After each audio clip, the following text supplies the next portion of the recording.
റൈറ്റിങ്സിൽ അല്ലെങ്കിൽ ഇംഗ്ലീഷ് സാഹിത്യത്തിൽ നമുക്ക് റൊമാൻറ്റിസിസം എന്നൊരു പീരീഡ് ഉണ്ടായിരുന്നു, ഒരു കാലഘട്ടം.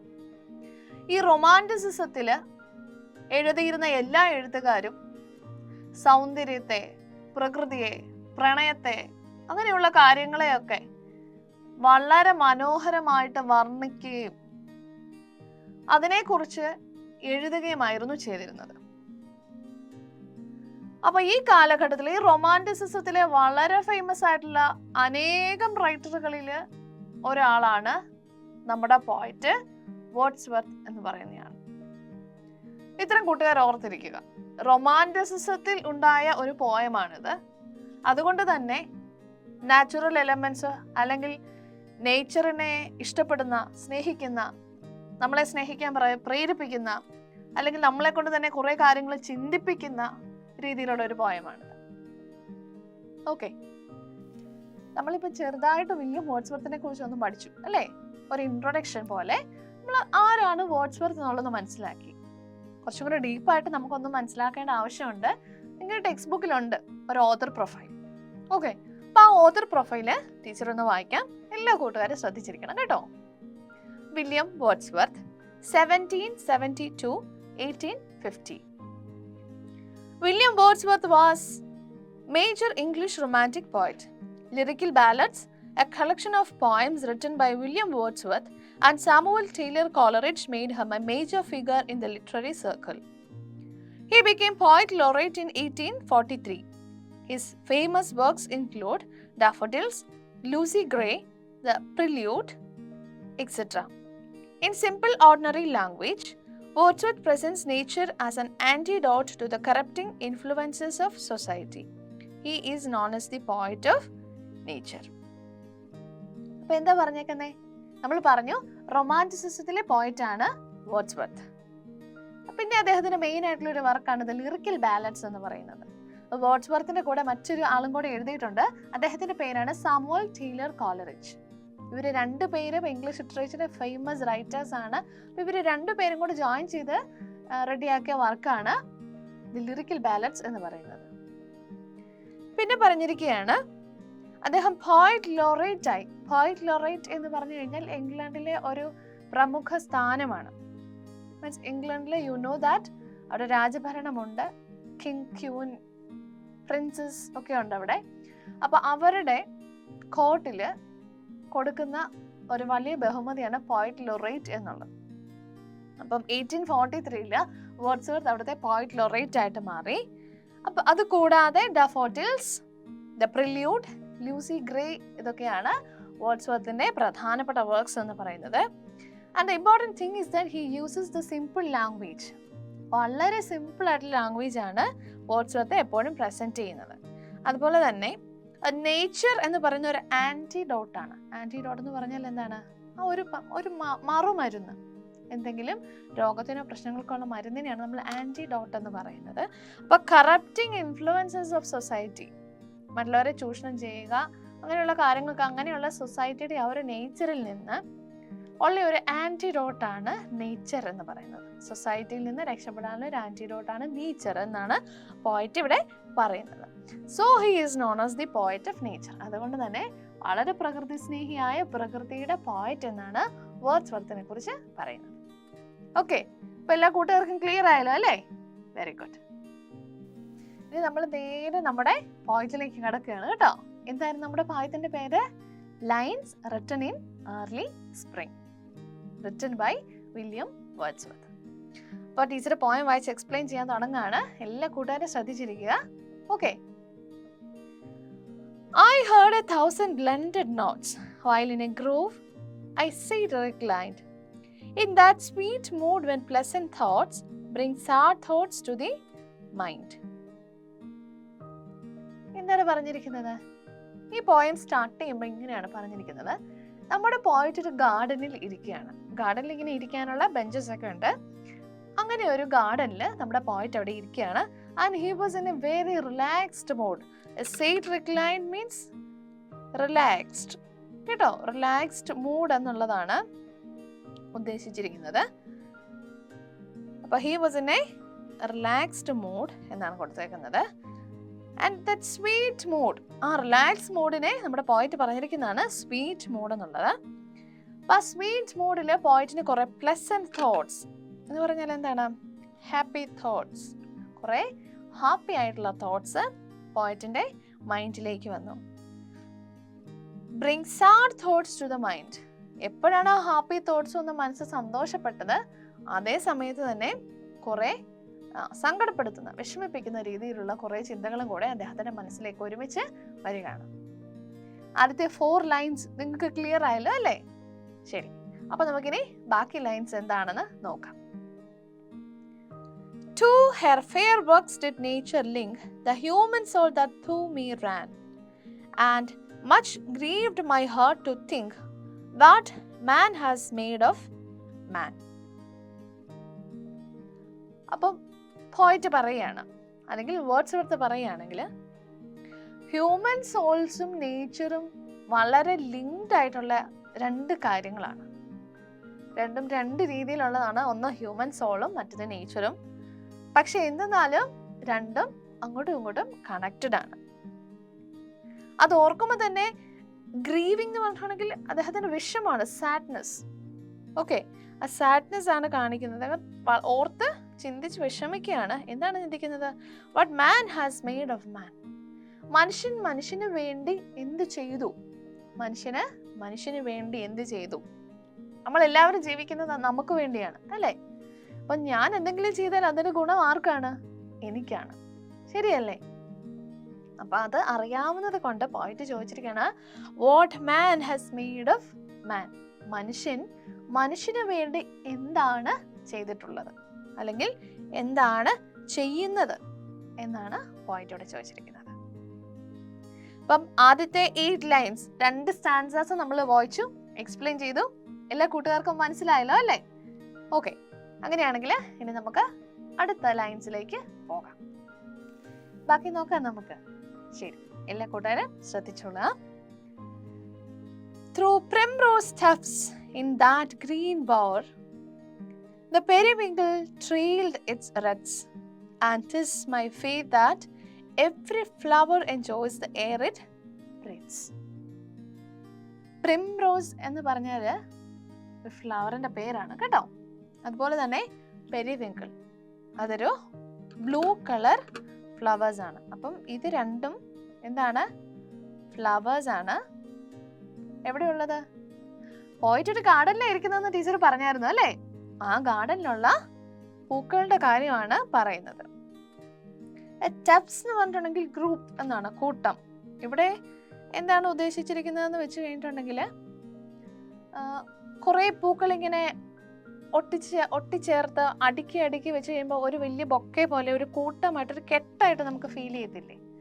അതിനാണ് ഇവിടെ through primrose tufts in the green bower. Green bower എന്ന് പറഞ്ഞിട്ടുണ്ടെങ്കിൽ എന്താന്ന് വെച്ച് കഴിഞ്ഞിട്ടുണ്ടെങ്കിൽ ആർച്ച് ഷേപ്പിൽ, അതായത് ഇങ്ങനെ ഒരു ആർച്ച് ഷേപ്പിൽ ഈ ഫ്ലവേഴ്സ് എല്ലാം ഇങ്ങനെ നിറച്ച് വളർത്തി വെച്ചിരിക്കുകയാണ്. എവിടെ? നമ്മുടെ പോയിട്ട് ഇരിക്കുന്ന ഗാർഡനിൽ.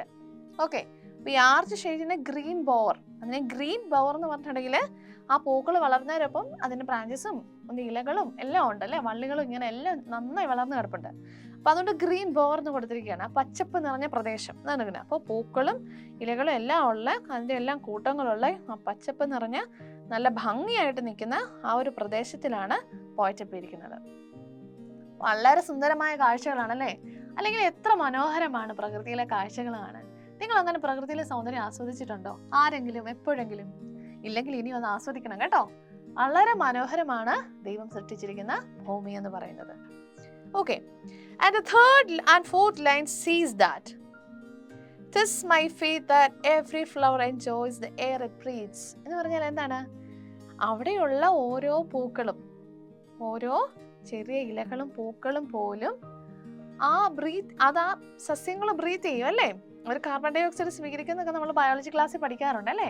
അപ്പൊ അവർ ബ്രീത്ത് ചെയ്യുന്ന, ശ്വസിക്കുന്ന ആ എയർ അതുപോലും അവർ വളരെയധികം ആസ്വദിച്ച് സന്തോഷിച്ച് ആണ് ചെയ്യുന്നത്. അതായത് പ്രകൃതി നല്ല സന്തോഷത്തിലാണ്. Nature is happy. അതാണ് ഓർക്കേണ്ടത് കേട്ടോ. Nature is happy. പ്രകൃതി വളരെ സന്തോഷത്തിലാണ്. ഇതാണ് ഈ 4 ലൈൻസ് കൊണ്ട് പോയിട്ട് ഉദ്ദേശിച്ചിരിക്കുന്ന മീനിങ് എന്ന് പറഞ്ഞാൽ. മനസ്സിലായല്ലോ അല്ലേ? അപ്പൊ നമുക്ക് ബാക്കി നോക്കാം. The birds around me hoped and played, their thoughts I cannot measure. എന്ന് പറഞ്ഞാൽ എന്താണ് ആ 2 ലൈൻസിന്റെ meaning? Birds around me hopped and played. എൻ്റെ ചുറ്റിലും ഞാൻ എവിടെയാ ഞാൻ ഇരിക്കുന്നത്? എവിടെയാണ് ഞാൻ എന്ന് പറഞ്ഞാൽ ആരാണ്? പോയിറ്റ് കേട്ടോ. വേർഡ്സ്വർത്ത് എവിടെയാണ് ഇരിക്കുന്നത്? ഗാർഡനില്. ആ ഗാർഡനില് കുറേ ബേർഡ്സ് വന്നിട്ട് ഹോപ്പ് ചെയ്യാന്ന് പറഞ്ഞാൽ എന്താണ്? ഹോപ്പ് ചെയ്യാൻ പ്ലേ ചെയ്യാന്ന് പറഞ്ഞിട്ടുണ്ടെങ്കിൽ അങ്ങോട്ടും ഇങ്ങോട്ടും ചെറിയ പക്ഷികളൊക്കെ വന്നിട്ട് തത്തി കളിക്കുക എന്നുള്ളതാണ് അവിടെ ഉദ്ദേശിച്ചിരിക്കുന്നത് കേട്ടോ. ഹോപ്പ് ചെയ്യാന്ന് പറഞ്ഞാൽ ശരിക്കും ജമ്പിങ് എന്നുള്ളതാണ്. ഇവിടെ അത്ര വലിയ ജമ്പിങ് എന്നത് വലിയ ചാട്ടം എന്നുള്ള അർത്ഥമല്ല. അതവിടെ പക്ഷികളൊക്കെ വന്ന് ചിലക്കുകയും തത്തി കളിക്കുകയൊക്കെ ചെയ്യുകയാണ്. അപ്പോൾ പോയിന്റ് പറയാണ്, I cannot measure what was there in the minds of that birds. ഈ പക്ഷികളുടെയൊക്കെ മനസ്സിൽ എന്താണ് അവർ ചിന്തിക്കുന്നതെന്ന് എനിക്ക് ഒരിക്കലും മനസ്സിലാക്കാനായിട്ട് പറ്റുന്നില്ല. എനിക്ക് മനസ്സിലാവുന്നേ ഇല്ല ഈ പക്ഷികളുടെയൊക്കെ മനസ്സിൽ എന്താണെന്നുള്ളത്. ശരിയല്ലേ? പക്ഷികളുടെ പോയിട്ട് നമ്മുടെ തൊട്ടടുത്തിരിക്കുന്ന ആളുടെ മനസ്സിൽ എന്താന്ന് പോലും നമുക്ക് കണ്ടുപിടിക്കാൻ പറ്റില്ല. ആ ഒരു കഴിവ് മാത്രം ദൈവം മനുഷ്യർക്കും ആർക്കും കൊടുത്തിട്ടില്ല അല്ലേ? വളരെ നന്നായി. അങ്ങനെ ടീച്ചർ പറയുള്ളൂ കേട്ടോ. എല്ലാവരും എല്ലാ കാര്യങ്ങളും കണ്ടുപിടിച്ചു കഴിഞ്ഞാൽ ജീവിതത്തിൽ എന്താണ് ഒരു രസം അല്ലേ? അപ്പൊ നമുക്ക് നോക്കാം ഇനി ബാക്കി എന്താണ് പറയുന്നത്. റെഡി? നോക്കിയേ, ബാക്കി 2 ലൈൻസ് എന്ന് പറയുന്നത്, but the least motion which they made it seemed a thrill of pleasure. എന്ന് പറഞ്ഞാൽ എന്താണ്? ലീസ്റ്റ് മോഷൻ എന്ന് പറഞ്ഞു കഴിഞ്ഞാൽ ഏറ്റവും ചെറിയ movement, a little movement. Motion means movement കേട്ടോ. A least movement which they made me seem thrilled of pleasure. അവരുടെ ഓരോ ചെറിയ അനക്കങ്ങള്, ചെറിയ മൂവ്മെന്റ്സ് പോലും അവരെ ഹാപ്പി ആക്കുകയാണ്, അവരത് എൻജോയ് ചെയ്യാണ്. മനസ്സിലാവുന്നുണ്ടല്ലോ അല്ലേ? ആ ചെറിയ കാര്യത്തിന് പോലും പക്ഷികള്, മൃഗങ്ങള്, ജീവജാലങ്ങൾ, സസ്യങ്ങള് എല്ലാം സന്തോഷം കണ്ടെത്തുന്നു. പോയിട്ട് എന്തിനായിരിക്കും അതൊക്കെ ഇങ്ങനെ പറയുന്നത് അല്ലേ? ശരിക്കും ഇതിനൊരു ഓപ്പോസിറ്റ് സൈഡ് ഉണ്ട്. ഇത് പറഞ്ഞിരിക്കുന്ന കുറെ സത്യങ്ങളാണെങ്കിൽ ഈ ലൈൻസ് കൊണ്ട് പോയിട്ട് പറയാത്ത കുറെ സത്യങ്ങളുണ്ട്. അത് നമ്മൾ മനസ്സിലാക്കിയെടുക്കണം. എന്തായിരിക്കും ആ പോയിട്ട് പറയണം എന്ന് ആഗ്രഹിച്ചിട്ട് ഉറച്ച് പറയാതെ പോയ കാര്യങ്ങളെന്ന് നിങ്ങൾക്ക് അറിയാമോ? ടീച്ചർ പറയാൻ ശ്രദ്ധിച്ച് കേൾക്കണം കേട്ടോ. അതെന്താണെന്ന് വെച്ച് കഴിഞ്ഞാല്, ഈ മൃഗങ്ങളും പക്ഷികളും സസ്യങ്ങളും ഒക്കെ അങ്ങനെ പറയാം, ഫ്ലോറ ആൻഡ് ഫോണ, ഇവരെല്ലാം വളരെ നന്നായിട്ട് ജീവിച്ച് ഈ ഹാപ്പിനെസ് ഇവർക്കുണ്ടാകുന്നുണ്ടെങ്കിൽ, ഇവരെ സന്തോഷിക്കുന്നുണ്ടെങ്കിൽ, അതിന്റെ മറുഭാഗം പോയിട്ട് ഇവിടെ പറയാതെ വെച്ചിരിക്കുന്നത് മനുഷ്യൻ എങ്ങനെയാണ്. നമ്മൾ പഠിച്ചു ആദ്യത്തെ 4 ലൈൻസ് വായിച്ചപ്പം മനുഷ്യന് വേണ്ടി എന്ത് ചെയ്തു എന്നാണ് പോയിട്ട് ചോദിച്ചിരിക്കുന്നത് അല്ലേ? അപ്പൊ മനുഷ്യനെ ഇവിടെ പോയിട്ട് മറക്കുന്നുണ്ട്, അല്ലെങ്കിൽ മനഃപൂർവ്വം മറന്നു കളയുകയാണ്. കാരണം എന്താണ്? ദൈവം സൃഷ്ടിച്ചവയിൽ അല്ലെങ്കിൽ ഈ ഭൂമിയിലുള്ളവയിൽ സ്വയം സന്തോഷം കണ്ടെത്താത്ത ഒരു ഭാഗം എന്ന് പറയുന്നത് മനുഷ്യർ മാത്രമാണ്. ബാക്കിയെല്ലാം സന്തോഷിക്കുന്നവരാണ്. അവരെല്ലാം സന്തോഷം കണ്ടെത്തുന്നത് എങ്ങനെയെന്നുള്ളതാണ് നമ്മൾ ഈ പോയത്തിലൂടെ പഠിക്കുന്നത്. മനസ്സിലായല്ലോ അല്ലേ? അങ്ങനെയാണെങ്കിൽ നമുക്ക് ബാക്കിയുള്ള 4 ലൈൻസ് കൂടി വായിക്കാം. റെഡി അല്ലേ? Okay. The budding twigs spread out their fan to catch the breezy air, and I must think, do what all I can, that there was pleasure there. Budding twigs എന്ന് പറഞ്ഞാൽ എന്താണ്? നിങ്ങൾ കണ്ടിട്ടുണ്ടായിരിക്കും, നമ്മളിപ്പം റോസച്ചെടിയൊക്കെ വെട്ടുകയാണെങ്കിൽ അത് പുതിയ തളർപ്പുണ്ടായി വരും, മുകുളങ്ങൾ, new branches, new twigs. Okay, അതാണ് ബഡ്ഡിങ് ട്വിഗ്സ് എന്ന് പറഞ്ഞു കഴിഞ്ഞാൽ പറഞ്ഞിരിക്കുന്നത്. സ്പ്രെഡ് ഔട്ട് ദെയർ ഫാൻ എന്ന് പറഞ്ഞിട്ടുണ്ടെങ്കിൽ പുതിയ ഇലകളൊക്കെ ഇങ്ങനെ ചെറുതായിട്ട് വരുന്നത് നിങ്ങൾ കണ്ടിട്ടില്ലേ? അതാണ് ഉദ്ദേശിക്കുന്നത്. അപ്പോൾ പറയാണ്, മരത്തില് പുതിയ മുകുളങ്ങൾ, പുതിയ ബ്രാഞ്ചസ് വരാനായിട്ടുള്ള മുകുളങ്ങൾ വരുന്നുണ്ട്. ആ മുകുളങ്ങളില് അതിന്റെ ഇലകളൊക്കെ വിരിഞ്ഞ് വളർന്നു വന്നുകൊണ്ടിരിക്കുകയാണ്. ഇതാണ് ഫസ്റ്റ് ലൈൻ എന്ന് പറഞ്ഞാൽ. To catch the breezy air, എന്താണ്? ആ പ്രകൃതിയിൽ വീശിക്കൊണ്ടിരിക്കുന്ന ആ കാറ്റിനെ എല്ലാം ഈ ഇലകൾ സ്വീകരിച്ചുകൊണ്ടാണ് വളർന്നു വരുന്നത്. ഈ ഇലകളിലേക്കെല്ലാം ഈ കാറ്റ് എത്തിച്ചേരുന്നുണ്ട്. എന്നിട്ട് പോയിട്ട് പറയാണ്, ഈ പ്രകൃതി മുഴുവനും, ഈ നേച്ചർ മുഴുവനും അവർ ചെയ്യുന്ന എല്ലാ കാര്യങ്ങളിലും ഒരു ഹാപ്പിനെസ് കണ്ടെത്തുന്നുണ്ട്. that there was pleasure there. അവർ ചെയ്യുന്ന എല്ലാത്തിലും, എല്ലാ കാര്യങ്ങളിലും അവരെ സന്തോഷിക്കാനുള്ള ഒരു കാരണം അവര് കണ്ടെത്തുന്നുണ്ട്. നമുക്ക് പോയത്തിന്റെ ലാസ്റ്റ് 4 ലൈൻസ് കൂടെ വായിക്കാം. Okay. If this belief from heaven be sent, if such be nature's holy plan, have I not reason to lament what man is made of man? 4 ലൈൻസും കൂടെ ഉള്ളൂ. നമ്മുടെ പോയിന്റിന്റെ എൻഡിങ് 4 ലൈൻസ് ആണ്. എന്താ പോയിട്ട് പോയി അവസാനിപ്പിക്കുമ്പോൾ പറയുന്നത്? പോയിട്ട് ഇങ്ങനെയാണ് പറയുന്നത്, ഇത് ശരിക്കും സ്വർഗത്തിൽ നിന്നുള്ള, may be it is from heaven. ഈ പ്ലാൻ എന്ന് പറയുന്നത് തന്നെ മേ ബി ഹെവനിൽ നിന്ന് ഉള്ളതായിരിക്കാം. അതുപോലെ തന്നെ nature has also a plan. നേച്ചറിനും ഒരു പ്ലാൻ ഉണ്ട്. ശരിക്കും പോയിന്റ് എന്നിട്ട് പറയാണ്, I feel lament on humans. എന്താണത്? എനിക്ക് മനുഷ്യനോട് വളരെയധികം ദയ തോന്നുകയാണ്. എന്തുകൊണ്ടാണ്? മനുഷ്യന് വേണ്ടി എന്താണ് ചെയ്തത്? What man has made of മാൻ. മനുഷ്യനോട് എന്താണ് ചെയ്തത്? ശരിക്കും എന്താണ് ചെയ്യുന്നത് അല്ലേ? മനുഷ്യൻ ശരിക്കും അങ്ങോട്ടും ഇങ്ങോട്ടും സന്തോഷിക്കുന്നതിന് പകരം കലഹിച്ചും വഴക്കുണ്ടാക്കിയും യുദ്ധം ചെയ്തും മുന്നോട്ട് പോവുകയാണ് അല്ലേ? ശരിക്കും നമുക്ക് എന്തുണ്ടോ അതിൽ സന്തോഷം കണ്ടെത്താതെ എന്തില്ല എന്ന് പറഞ്ഞ് അതിനു വേണ്ടി കരയുന്നു. അതാണ് നമ്മുടെ ബുദ്ധിശൂന്യത അല്ലെങ്കിൽ നമ്മുടെ മണ്ടത്തരം എന്നാണ് പോയിറ്റ് ഇവിടെ ഉദ്ദേശിച്ചിരിക്കുന്നത്. എന്തുകൊണ്ടാണ് പോയിറ്റ് അങ്ങനെ പറഞ്ഞിരിക്കുന്നത്? എപ്പോഴും നമുക്ക് എന്തൊക്കെ അനുഗ്രഹങ്ങൾ ദൈവം തന്നിട്ടുണ്ടോ ആ അനുഗ്രഹങ്ങളെ പ്രതി നമ്മൾ എപ്പോഴും നന്ദിയുള്ളവരായിരിക്കണം എന്നാണ് പറയുന്നത്. ആ ഒരു കാരണം കൊണ്ടാണ് പോയിറ്റ് ഇങ്ങനെ പറഞ്ഞിരിക്കുന്നത്. അപ്പൊ പോയം ഫുൾ എല്ലാവർക്കും മനസ്സിലായല്ലോ അല്ലേ? ഇത്രേ ഉള്ളൂ നമ്മുടെ പോയം. വളരെ സിമ്പിൾ അല്ലേ? കുറെ നേച്ചറിലെ കുറെ കാര്യങ്ങളൊക്കെ എക്സ്പ്ലെയിൻ ചെയ്തിട്ട് പോയിട്ട് ആദ്യവും അവസാനം ചോദിക്കുന്ന ഒരു ചോദ്യമാണ്, what man has made of man. മനുഷ്യന് വേണ്ടി എന്ത് ചെയ്തു? അവൻ എന്തായി തീർന്നു? അതാണ് പോയിട്ട് ചോദിക്കുന്ന ഒരേ ഒരു ചോദ്യം. അപ്പൊ പോയ എല്ലാവർക്കും മനസ്സിലായല്ലോ അല്ലേ? ഓക്കെ. പോയൊക്കെ എല്ലാവർക്കും വളരെ നന്നായിട്ട് മനസ്സിലായെന്ന് ടീച്ചർ വിചാരിക്കുകയാണ്. അപ്പൊ നമുക്ക് ഇനി ബാക്കി എന്താ ചെയ്യേണ്ടത്? നമ്മുടെ ടെക്സ്റ്റിലെ ക്വസ്റ്റ്യൻ ആൻസേഴ്സിനെ നമുക്ക് ഡിസ്കസ് ചെയ്യാം. റെഡി അല്ലേ? Question number 1. What does the expression I sat reclined indicate about the poet's state of mind? Answer. It indicates that the poet was quite relaxed. ഇതാണ് അതിന്റെ ആൻസർ. ഞാൻ പഠിപ്പിച്ചപ്പോൾ തന്നെ പറഞ്ഞായിരുന്നു, I sat reclined എന്ന് പറയുന്ന ഈ ലൈനിന്റെ അർത്ഥം the poet was quite relaxed എന്നായിരുന്നു. മനസ്സിലായല്ലോ അല്ലേ? Question number 2.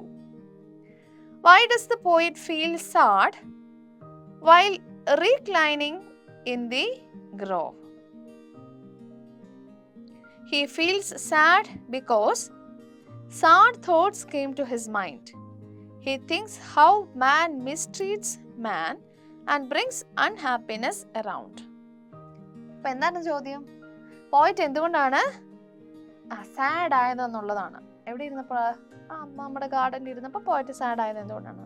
അപ്പോൾ പോയിറ്റ് പറയാണ്, കുറേ സാഡ് തോട്ട്സ്, വിഷമിപ്പിക്കുന്ന കുറേ ചിന്തകൾ മനസ്സിലേക്ക് വന്നപ്പോൾ പോയിറ്റ് സാഡായി. പോയിറ്റ് ഇതാണ് വിചാരിച്ചത്, എന്തുകൊണ്ടാണ് മനുഷ്യനോട് തന്നെ പ്രശ്നങ്ങൾ ഉണ്ടാക്കുകയും അവനെ ചുറ്റിയിരിക്കുന്ന എല്ലായിടത്തും പ്രശ്നങ്ങൾ ഉണ്ടാക്കുകയും സന്തോഷം നശിപ്പിക്കുകയും ചെയ്യുന്നത്? ഇതാണ് പോയിറ്റ് അതിനെക്കുറിച്ച് ഓർത്തത്. നമുക്ക് അടുത്ത ക്വസ്റ്റ്യൻ ഡിസ്കസ് ചെയ്യാം. Question number 3. How does the poet associate himself with nature? പോയിറ്റ് എങ്ങനെയാണ് അദ്ദേഹത്തെ നേച്ചറുമായിട്ട് കണക്ട് ചെയ്തതെന്നാണ് ക്വസ്റ്റ്യൻ. അതിന്റെ answer, he associates himself with nature by thinking that his soul is linked with nature.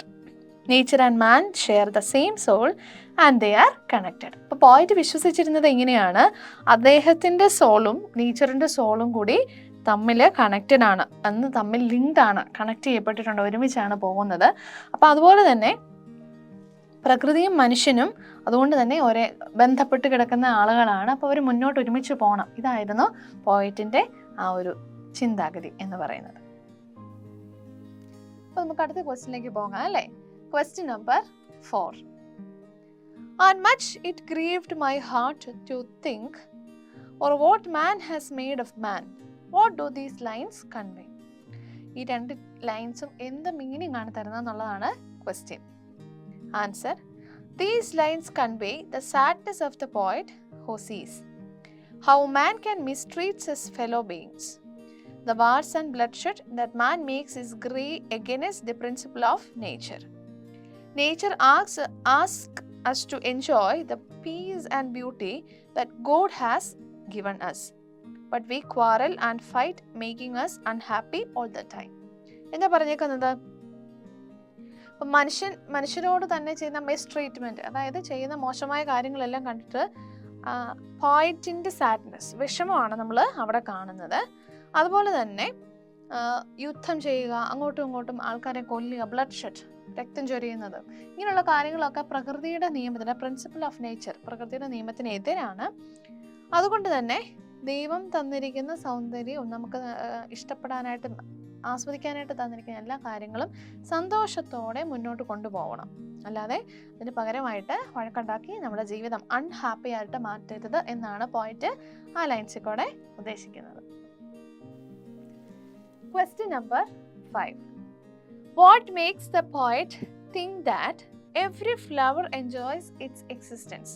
ഓരോ ഫ്ലവറും ആ ഫ്ലവറിൻ്റെ എക്സിസ്റ്റൻസ്, സാന്നിധ്യം, ആ സാന്നിധ്യം എൻജോയ് ചെയ്യുന്നുണ്ടെന്ന് പോയിറ്റ് പറഞ്ഞിട്ടുണ്ട്. അതെങ്ങനെയാണെന്നുള്ളതാണ്, എന്താണ് അതിന് കാരണം എന്നുള്ളതാണ് question. Answer: When the flower blooms, it is like smiling. Naturally, the flower is enjoying its time on earth. It will not last long. But when it is alive, it enjoys its time, and that is why it opens its petals and gives a broad smile to all. അപ്പം flowers Bloom ചെയ്യുന്നത്, പൂക്കൾ വിരിയുന്നതിനെ flowers smile ചെയ്യുന്നതിനോടാണ് compare ചെയ്തിരിക്കുന്നത്.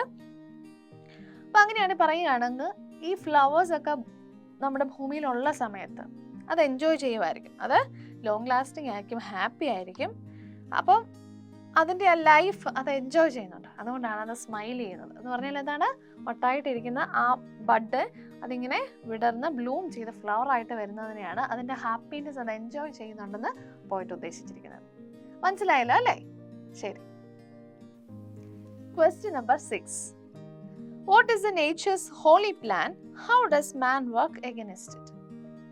നേച്ചറിൻ്റെ പരിശുദ്ധമായ ആ ഒരു planning അതെന്തായിരുന്നു എന്നാണ് ചോദിച്ചിരിക്കുന്നത്. എങ്ങനെയാണ് മനുഷ്യൻ അതിനെതിരായിട്ട് പ്രവർത്തിക്കുന്നത്? Answer: Nature's holy plan is to make everything and everybody happy, enjoying the good things that God has created. But man works against this and spends his time quarreling and fighting. He is greedy and often spends his life getting and spending money without enjoying the beauty of nature. അപ്പം എന്താ ഇവിടെ പറഞ്ഞേക്കുന്നത്? എല്ലാ മനുഷ്യരും വളരെ നന്നായിട്ട് സന്തോഷമായിട്ട് ദൈവം സൃഷ്ടിച്ച എല്ലാവരും മുന്നോട്ട് പോവണം. അതാണ് നമ്മുടെ ഗോഡിൻ്റെ പ്ലാൻ എന്ന് പറയുന്നത്.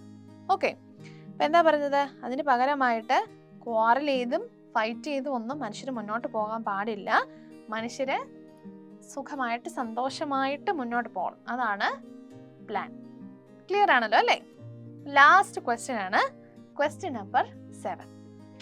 Suggest an alternative title for the poem.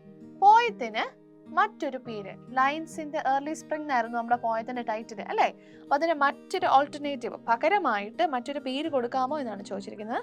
അപ്പോൾ നമ്മളിവിടെ ഒരു പേര് വെച്ചിട്ടുണ്ട്, ദ ബ്യൂട്ടി ഓഫ് നേച്ചർ, പ്രകൃതിയുടെ സൗന്ദര്യം.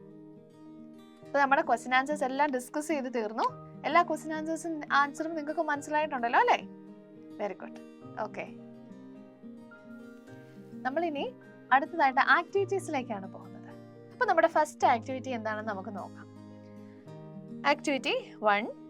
Question: What man has made of man is one of the most sinking expressions in the poem Lines Written in the Early Spring.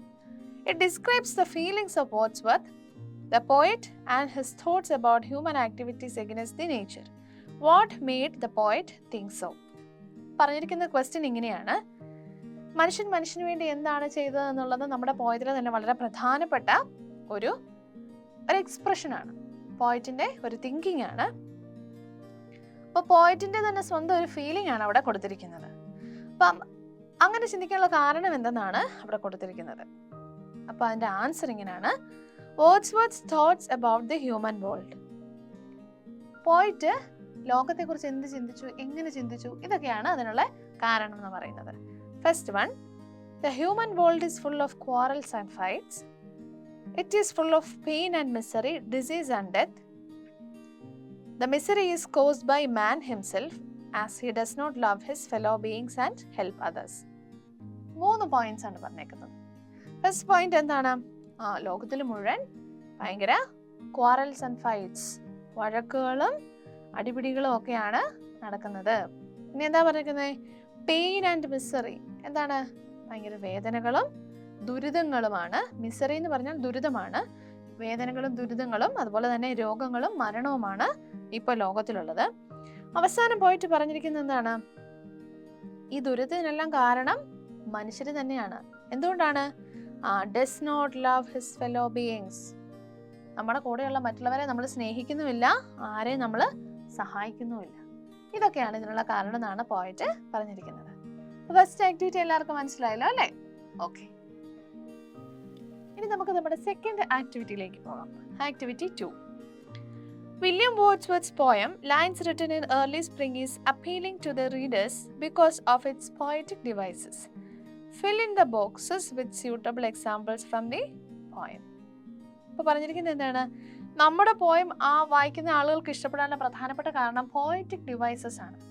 Poetic devices എന്ന് പറഞ്ഞാൽ നമ്മൾ എഴുതുന്ന ലൈൻസിന് കുറച്ച് സൗന്ദര്യം എന്ന് പറഞ്ഞു കഴിഞ്ഞാൽ എന്താണ്? ആളുകൾ സൗന്ദര്യം തോന്നിക്കാൻ വേണ്ടി എന്ത് ചെയ്യും? കണ്ടെഴുതും, പൊട്ടുകുത്തും എല്ലാം ചെയ്യും അല്ലേ? അതുപോലെ പോയറ്റിന്റെ ഭംഗിക്ക് വേണ്ടി ചേർക്കുന്ന കാര്യങ്ങളെയാണ് പോയറ്റിക് ഡിവൈസസ് എന്ന് പറയുന്നത്. അപ്പൊ ഇവിടെ എന്തൊക്കെ പോയറ്റിക് ഡിവൈസസ് ഉണ്ടെന്നുള്ളത് നമുക്കൊന്ന് നോക്കാം. ഫസ്റ്റ് വൺ, പെർസോണിഫിക്കേഷൻ ആണ്. പെർസോണിഫിക്കേഷൻ എന്ന് പറഞ്ഞാൽ എന്താണ്? ജീവനില്ലാത്ത വസ്തുക്കളെ ജീവനുള്ള വസ്തുക്കളുമായി കമ്പയർ ചെയ്യുന്നതിനെയാണ് നമ്മൾ പെർസോണിഫിക്കേഷൻ എന്ന് പറയുന്നത്. ക്ലിയർ അല്ലേ? ഓക്കെ, അപ്പൊ നമുക്ക് ഏതൊക്കെയാണ് നമ്മുടെ പോയിന്റിലെ പെർസോണിഫിക്കേഷൻസ് നമുക്ക് ഡിസ്കസ് ചെയ്യാം. First one, to her fair works എന്ന് പറഞ്ഞാൽ എന്താണ്? നേച്ചറിനെ വുമനുമായിട്ട് കമ്പയർ ചെയ്തിരിക്കുകയാണ്, പെർസോണിഫൈ ചെയ്തിരിക്കുകയാണ്. നേച്ചറിനെ ഒരു സ്ത്രീയെ പോലെ കണ്ട് ടു ഹെർ ഫെയർ വർക്ക്സ് എന്ന് പറഞ്ഞിരിക്കുന്നത് അതാണ്. Second one, the periwinkle trailed എന്ന് പറഞ്ഞാൽ എന്താണ്? ആ പെരിവിങ്കിളിനെ ഒരു ഫോളോവർ ആയിട്ട് കൊടുത്തിരിക്കുകയാണ്. എന്ന് പറഞ്ഞാൽ എന്താണ്? നമ്മൾ പറഞ്ഞായിരുന്നു ദി ടഫ്റ്റ് ഓഫ് പ്രിംറോസസ്, നമ്മൾ പോയം വായിച്ചപ്പോൾ പറഞ്ഞായിരുന്നു അല്ലേ? എന്താണ്? പ്രിംറോസസിന്റെ ഒരു കൂട്ടം. അത് കഴിഞ്ഞ് വരുന്നത് പെരിവിങ്കിൾ ട്രെയിൽഡ് എന്ന് പറഞ്ഞിരിക്കുന്നത് അവിടെയാണ്. എന്ന് പറഞ്ഞു കഴിഞ്ഞാൽ പ്രിംറോസസ് കഴിഞ്ഞു കഴിഞ്ഞാൽ അതിനെ ഫോളോ ചെയ്ത് തൊട്ട് പുറകെ തന്നെ വന്നിരിക്കുന്നത് ആരാണ്? പെരിവിങ്കിൾ. പെരിവിങ്കിൾ എന്ന് പറഞ്ഞൊരു ഫ്ലവർ ആണ് കേട്ടോ, കൂട്ടുകാർ മറക്കണ്ട. This is the name of A flower. Okay, എന്ത് കളറാണെന്നറിയാവോ? ബ്ലൂ കളറാണ് കേട്ടോ. ബ്ലൂ കളറ് ഫ്ലവറിന്റെ പേരാണ് പെരിവിങ്കിൾ എന്നുള്ളത്. അപ്പം അവിടെയൊക്കെ പെർസോണിഫിക്കേഷൻ ഇങ്ങനെയാണ്. The next one, the flower enjoys the air. Flower enjoys the air എങ്ങനെയാണ്? ഇപ്പം നമ്മൾ മനുഷ്യൻസ് ആണ് അല്ലേ? അപ്പം മനുഷ്യരെങ്ങനെയാണ്? ഇങ്ങനെ ശ്വാസം എടുക്കും. അപ്പം നമ്മൾ എന്ത് ചെയ്യാണ്? എയർ എൻജോയ് ചെയ്യാണ്. അപ്പോൾ ഒരു മനുഷ്യനെ പോലെ ഇവിടെ കമ്പയർ ചെയ്തിരിക്കുകയാണ്. മനസ്സിലാവുന്നുണ്ടല്ലോ അല്ലേ പെർസോണിഫിക്കേഷൻ എന്താണെന്നുള്ളത്? അപ്പൊ നമുക്ക് നോക്കാം ബാക്കി എന്താണെന്നുള്ളത്. നമ്മുടെ പെർസോണിഫിക്കേഷൻസ് കഴിഞ്ഞു. ഇനി ബാക്കി വരുന്നതാണ് നമ്മുടെ ഇമേജറീസ്. ഇമേജറീസ് എന്ന് പറഞ്ഞാൽ എന്താണ്? നമുക്ക് നോക്കാം കേട്ടോ എന്താണെന്ന്. പല ടൈപ്പ് ഇമേജസ് ഉണ്ട്. ഓഡിറ്ററി ഇമേജസ് ഉണ്ട്, വിഷ്വൽ ഇമേജസ് ഉണ്ട്. അപ്പം നമുക്ക് ഇവിടെയുള്ളത് എന്താണെന്ന് നോക്കാം. അപ്പം അതിനനുസരിച്ച് ടീച്ചർ അത് എക്സ്പ്ലെയിൻ ചെയ്ത് തരാം കേട്ടോ. അപ്പം ഫസ്റ്റ് ഇമേജ് എന്ന് പറഞ്ഞിരിക്കുന്നത് എന്താണ്? The birds around me hoped and played. ഇതൊരു വിഷ്വൽ ഇമേജ് ആണ്. എന്ന് പറഞ്ഞാൽ എന്താണ്? നമുക്ക് ചുറ്റും നടക്കുന്ന കാര്യം നമുക്ക് കാണാൻ സാധിക്കും. ഓക്കെ, അതാണ് വിഷ്വൽ ഇമേജ് കൊണ്ട് ഉദ്ദേശിക്കുന്നത്. Birds around me hopped and played. Second one, I heard 1,000 blended notes. Auditory ആണ്. എന്ന് പറഞ്ഞാൽ എന്താണ്? പോയിന്റ് സ്റ്റാർട്ട് ചെയ്തത് നമ്മൾ പറയായിരുന്നു നേച്ചറിലുള്ള കുറേ സൗണ്ടുകൾ നമ്മൾ കേൾക്കുന്നുണ്ടായിരുന്നു അല്ലേ? ആ സൗണ്ടുകളെയാണ് ഇവിടെ ഉദ്ദേശിച്ചിരിക്കുന്നത്. 1,000 blended notes എന്ന് പറഞ്ഞു കഴിഞ്ഞാൽ sounds from the nature. Okay, അതാണ് ഇവിടെ കൊടുത്തിരിക്കുന്നത്. അപ്പൊ അതെന്താ? അത് കേട്ടതാണ് അല്ലേ? അപ്പോൾ അതൊരു ഓഡിറ്ററി ഇമേജ് ആണ്. ഓഡിറ്ററി എന്ന് പറഞ്ഞാൽ കേൾക്കുന്നത്. ക്ലിയർ അല്ലേ? അപ്പോൾ നമുക്ക് അടുത്ത പോയിന്റ് നോക്കാം.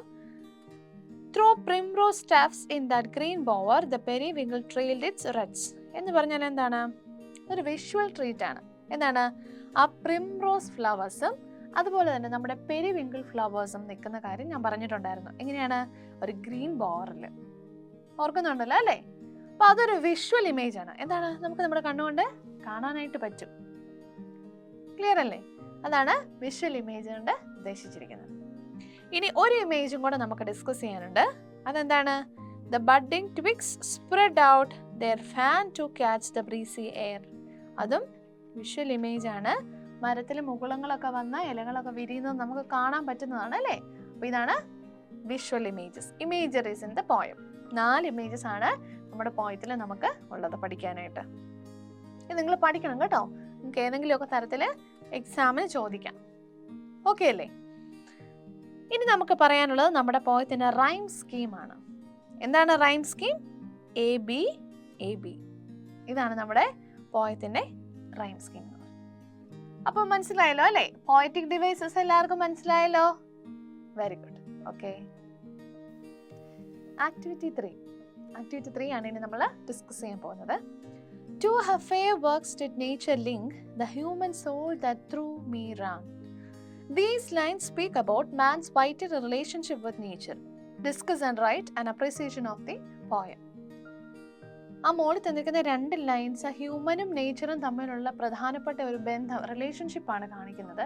അപ്പോൾ ഈ കാര്യങ്ങളൊക്കെ മനസ്സിൽ വെച്ചുകൊണ്ട് ഒരു പോയത്തിൻ്റെ ഒരു അപ്രീസിയേഷൻ എന്ന് പറഞ്ഞാൽ എന്താണ്? ആസ്വാദനക്കുറിപ്പ് തയ്യാറാക്കുക. Appreciation of the poem. ഇതെല്ലാം കൂട്ടാനും വളരെയധികം ശ്രദ്ധിച്ചിരുന്ന് നിങ്ങൾ മനസ്സിലാക്കണം ഇത് എഴുതിയിരിക്കുന്നത് എങ്ങനെയാണെന്നത്. പോയം നമ്മൾ പഠിച്ചു. ഇനി ആ പോയത്തിനെ ബേസ് ചെയ്ത് അപ്രീസിയേഷൻ എങ്ങനെയാണ് എഴുതിയിരിക്കുന്നതെന്ന് നിങ്ങൾ മനസ്സിലാക്കണം. കാരണം എന്തെന്ന് വെച്ചാൽ നിങ്ങൾക്ക് എക്സാമിന് ഷുവറായിട്ടും ഏതെങ്കിലും ഒരു പോയത്തിന് അപ്രീസിയേഷൻ എഴുതാനുണ്ടാവും, ഉറപ്പാണ്. അപ്പം ഈ കാര്യം നിങ്ങൾ കൃത്യമായിട്ട് മനസ്സിൽ വെക്കണം. അപ്പോൾ നമുക്കിനി ഇതിൻ്റെ ആൻസർ നോക്കാം അല്ലേ? എങ്ങനെയാണ് അപ്രീസിയേഷൻ എഴുതിയിരിക്കുന്നത് എന്നുള്ളത്. An appreciation of the poem. The poet says that while sitting reclined on a woodland grove, his mind was filled with several thoughts. While he finds solace in the nature's beauty, the same beauty also reminds him of sad thoughts.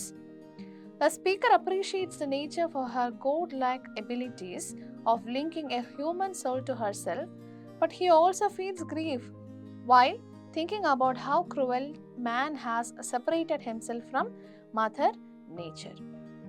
The poet is highly appreciative of nature's beauty. He finds delight in the green bowers and has faith that the beautiful flowers enjoy every ounce of the air they breathe, and they are thankful for living beside the nature. The speaker observes the birds which sing and hop around him. He is in awe of these creatures. അപ്പോൾ പെട്ടെന്ന് കുറേ പോയത്തിലെ കുറേ കാര്യങ്ങളെ അങ്ങ് describe ചെയ്തിരിക്കുകയാണ്. അപ്പോൾ നിങ്ങൾ എഴുതുമ്പോഴും ഇത് തന്നെ ശ്രദ്ധിക്കണം. പോയത്തിൻ്റെ കണ്ടന്റിൽ എന്തൊക്കെ കാര്യങ്ങളാണോ വന്നിരിക്കുന്നത് ആ കാര്യങ്ങളൊക്കെ ഒന്ന് കൃത്യമായിട്ട് എഴുതാനായിട്ട് നിങ്ങൾക്ക് അറിയാമായിരിക്കണം. ഇവിടെ അത് തന്നെയാണ് ചെയ്തിരിക്കുന്നത്. പോയറ്റ് ഗാർഡനിൽ പല റിലാക്സ്ഡ് ആയിട്ടിരുന്ന മൂഡിൽ ആ നേച്ചറിൻ്റെ ബ്യൂട്ടി ആസ്വദിക്കുകയും കുറേ തോട്ട്സ് പോയറ്റിൻ്റെ മൈൻഡിൽ വരികയും ചെയ്തു. അപ്പോൾ സ്പീക്കർ അതായത് പോയറ്റ് ഗോഡ് നമുക്ക് അങ്ങനെ ഒരു എബിലിറ്റി തന്നതിനെ ഓർത്ത് ഹാപ്പി ആവുന്നുണ്ട്. അറ്റ് സെയിം ടൈം തന്നെ he feels very sad because man and nature രണ്ടും ലിങ്കിങ് കണക്റ്റഡ് പോയിന്റ്സുകളാണ്, അല്ലെങ്കിൽ ലിങ്കിങ് ആയിട്ടുള്ള രണ്ട് ധ്രുവങ്ങളിൽ 2 സ്ഥലങ്ങളിൽ നിൽക്കുന്ന കാര്യങ്ങളാണ് മനുഷ്യരും പ്രകൃതിയും എന്നുള്ളത്. പരസ്പരം പൂരകങ്ങളാണ്, ബന്ധപ്പെട്ട് കിടക്കുന്നതാണ്. അവ തമ്മിൽ അകന്ന് കഴിയുകയാണ്. അപ്പോൾ ഈ കാര്യങ്ങളാണ് ഇവിടെ കൊടുത്തിരിക്കുന്നത്. അതിനുശേഷം പിന്നെ പറഞ്ഞിരിക്കുന്നത് ഫ്ലവേഴ്സിൻ്റെ കാര്യം. പ്രിംറോസ് ആൻഡ് പെരിവിങ്കിൾ ഫ്ലവേഴ്സ് അവിടെയുണ്ട്. അത് ഫ്ലവേഴ്സ് ആ നേച്ചറിനെ എൻജോയ് ചെയ്യുന്നു. They were happy and they were enjoying the every breath of the nature. ഇത്രയും കാര്യങ്ങളാണ് ഈ ഫസ്റ്റ് പാരഗ്രാഫിൽ പറയുന്നത്. കൂട്ടുകാർക്ക് എല്ലാവർക്കും മനസ്സിലായല്ലോ അല്ലേ? ഓക്കെ, നമുക്കിനി അപ്രീസിയേഷന്റെ ബാക്കി ഭാഗം കൂടി ഒന്ന് വായിച്ചു നോക്കാം. റെഡി അല്ലേ? Okay. Though the speaker does not understand their language and ways, he does recognize that The birds are creating all these movements out of sheer pleasure and joy. The breeze blowing is sweet and light. The twigs are spreading out as if it catch the sweet air, and all the poet can do is gather pleasure in their existence. The speaker questions that if this is heaven and this is the only plan of nature, then what man has done to himself is really bad. Man has separated himself from such joy and is spending his time hating one another and fighting wars. എന്താണ് ഈ second പാരഗ്രാഫിൽ പറഞ്ഞിരിക്കുന്നത് നോക്കിക്കേ. ആ പോയത്തിൻ്റെ ബാക്കി പകുതി ഭാഗം നമ്മൾ ആദ്യത്തെ ഒരു പാരഗ്രാഫ് കൊണ്ട് പറഞ്ഞു തീർത്തു. ബാക്കി പോയത്തിൻ്റെ കാര്യങ്ങളെല്ലാം ഈ സെക്കൻഡ് പാരഗ്രാഫിലാണ് ആഡ് ചെയ്തിരിക്കുന്നത്. പോയിട്ട് പറയുകയാണ് ബേർഡ്സിൻ്റെ ലാംഗ്വേജ് മനസ്സിലാവുന്നില്ല എങ്കിലും ബേർഡ്സിൻ്റെ ഓരോ മൂവ്മെൻറ്റ്സും അവർ എൻജോയ് ചെയ്യുന്നുണ്ടെന്ന് മനസ്സിലാവുന്നുണ്ട്. അതുപോലെ തന്നെ ബ്രീസിങ് ബ്ലോയിങ് എയർ, എന്താണ് നമ്മുടെ അന്തരീക്ഷത്തിലുള്ള നമ്മുടെ എയർ, നമ്മൾ ശ്വസിക്കുന്ന ശ്വാസം, അതെല്ലാം നമുക്ക് സ്വീറ്റ് ആണ്, അല്ലെങ്കിൽ നമ്മൾ എൻജോയ് ചെയ്യുന്നതാണ്, പ്ലഷറബിൾ ആണെന്നാണ് അവിടെ പറഞ്ഞിരിക്കുന്നത്. അപ്പോൾ അതേ സമയത്ത് തന്നെ പോയിട്ട് ക്വസ്റ്റ്യനിങ് ചെയ്യുന്നാലേ എന്താണ് നമ്മളെ ചോദ്യം ചെയ്യുന്ന രീതിയിൽ തന്നെ പോയിട്ട് ആലോചിച്ച് പറയുകയാണ് ഇതെല്ലാം നേച്ചറിൻ്റെ ഒരു പ്ലാനാണ്, ഹെവനിൽ നിന്ന് നമുക്ക് കിട്ടിയിരിക്കുന്ന ഒരു ഗിഫ്റ്റ് ആണ് എന്ന് വിചാരിക്കാം. ഈവൻ അങ്ങനെയാണെങ്കിൽ തന്നെ what the man was doing, മനുഷ്യർ എന്താണ് ചെയ്യുന്നത്? they were quarreling each other, they were fighting in wars and engaging in bad things. എന്താ പറ്റുന്നത്? അവര് അങ്ങോട്ടും ഇങ്ങോട്ടും സെപ്പറേറ്റഡ് ആയിട്ട് ഹേറ്റ്രഡ് ആണ് അവരുടെ മെയിൻ എമോഷൻ എന്ന് പറയുന്നത് മാറിയിരിക്കാം. അങ്ങോട്ടും ഇങ്ങോട്ടും പരസ്പരം വെറുപ്പാണ് എല്ലാവർക്കും.